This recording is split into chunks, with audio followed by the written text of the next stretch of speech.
3 years old, I was nostalgic for old Ireland. Now, this is something that the Irish... I'll wait.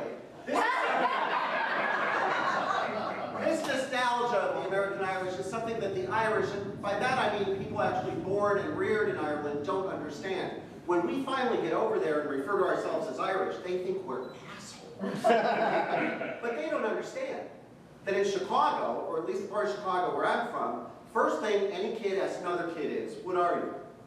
Not as a Catholic or Protestant, most of us went to the Catholic schools, but ethnicity. And I, of course, always replied, I'm 100% Irish. And I felt sorry for mixed kids. Now again, this is 81st and Costner in the early 70s. I'm not talking Barack Obama mixed. I'm talking Irish-German mixed, like Sheila Burke. The Doyles were Irish, but not as Irish as the O'Connors across the street. The O'Connors across the street were real-life FBI, foreign-born Irish. Kathy and Mary O'Connor's parents had accents and everything. Kathy and Mary O'Connor were part of the group of girls I hung out with on Costner. There's Mary in the white sweater, and there's Kathy in the red. And they took step dancing at an academy in Oak Lawn.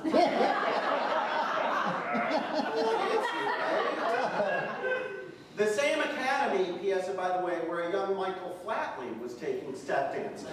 You know, river dance, Florida. Yeah, he's from fucking Tinley Park. You can live in a castle all you want, but you're from Tinley Park. That's me in the middle. We'll get to it.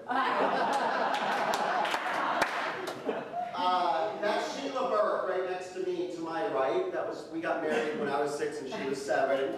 She's awesome. The girl next to me is Debbie Hill. Now, I always felt sorry for Debbie Hill because her family was kind of weird and hillbilly and Protestant. Like, they ate single-serving cheese in plastic wrap, and her parents had twin beds with puffy headboards that said his and hers. Right?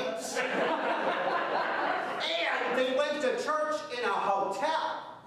And my mother said they prayed with their arms up in the air like they were on a roller coaster. Not on their knees like normal people. And they played banjo and sang at shakies.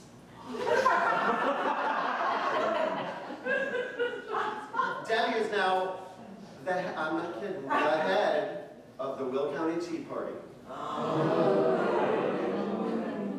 Tried to Facebook friend me twice. I'm like, fuck you. There's no way. I'm going to be your token. Oh, I have a gay friend. Blow me. No. She has a patriotic Christian band, too. Now, many people ask me, when did you first know you were gay?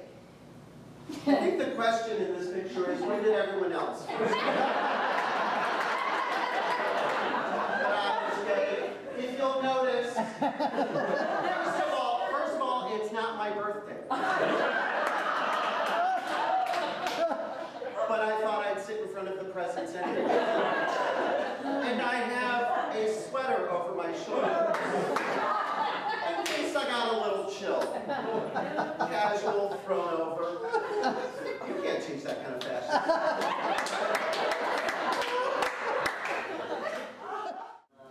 Now, I was born in 1965, 2 years after President Kennedy died.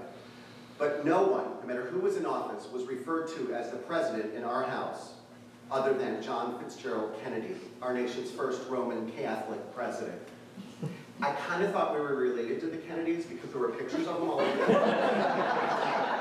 And every year on November 22nd, my siblings and my parents would tell their stories of where they'd been when the president was shot, and I was so jealous that I hadn't been alive for that tragedy. I remember when I was a kid, and nobody was home, I would sneak into my mom's top drawer where she kept her chapel veils, and I would try them on and look in the mirror, and my favorite one was the Jackie Kennedy, the funeral one, the long black one, and I'd look in the mirror, and I'd pretend I was a stoic, young, 32-year-old Jacqueline, little Caroline, John. I had nothing but contempt for people who weren't informed on these issues. People who didn't know about President Kennedy, or that Nixon was evil, or that Patty been brainwashed. When I was 10 years old, Mrs. Dillenberg around the corner sent me home because I told her she was stupid, because she didn't understand the complexities of the hearse case. I was 10. And I didn't get in trouble either. In fact, I think I saw my mother smirking. She knew that Mrs. Dillenberg was stupid and wore a wig. Her husband was a scab. Contempt, disdain, intolerance, that should go on our family crest, along with the motto, must be nice. By the time I hit puberty, other people's ignorance and stupidity weighed on me heavy. Stupid fucking Republicans, Protestants, giant birches, people who weren't the one true church, people who didn't have opinions. That was the worst thing in my parents' opinion, to not have an opinion. If you don't stand for something, you'll fall for anything. You can take that. My parents were, on the one hand, the most romantic couple in the world. They were, on the other hand, batshit crazy. They got married in a fever at 19 after a whirlwind courtship during which my father put a guy in the hospital who'd impugned my mother's reputation down at the local bar. My mother got pregnant with my brother Billy on their wedding day, with my grandma Walsh on the other side of the door, yelling at them to stop whatever's going on in there, company's coming. They had 4 kids in 5 years. And then, after doing whatever it is that Catholics did to not have a 5th, there was a hiccup in the rhythm method, and I came along in 1965. Now, my father, when in his cups, would sometimes share things with us that we really shouldn't have been privy to, like the fact that I never touched your mother until our wedding day, or the fact that early in 1965, passion overtook the calendar, which resulted in the man you see before you. Now, for Valentine's Day, there was a dance at St. Bede's. And my parents went, and feelings were stirred up, and here I am.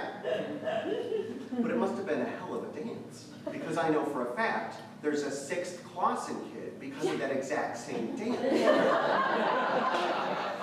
The Clausens lived behind us and our backyards faced each other. And about a month after the dance, Mrs. Clausen, my mother's best friend, confided in my mother that she thought she was pregnant again.